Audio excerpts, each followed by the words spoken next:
যে বন্ধুরা দেখো, তোমাদের সাথে তো শেয়ার করেছিলাম গ্রো ব্যাগটাতে লাফা শাক লাগিয়েছিলাম। দেখো কত সুন্দর লাফা শাক উঠে গেছে। আর এখন এগুলো আমি এগুলোকে খড়গুলোকে সরিয়ে দিয়েছি, এখন এরা রোদ পাচ্ছে, কিন্তু আমি জানি না ক্ষতি হবে না কি।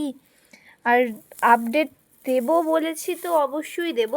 এই যে দেখো লঙ্কার চারাগুলো আমি লাগিয়েছিলাম, আর এখানেও কটা লাফা শাকের বীজ ফেলেছিলাম, সেগুলো থেকেও জার্মিনেট হয়েছে। আর এই যে দেখো, ওই যে দেখিয়েছিলাম না, ওই কী যেন বলে ওটাকে, ছিম।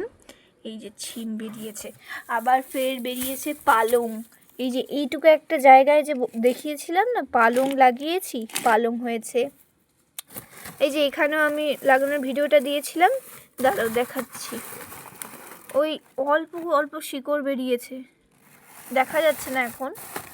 তো ওটা এগুলো ভালো বড় হয়ে গেলে আবার আপডেট তো আসবেই।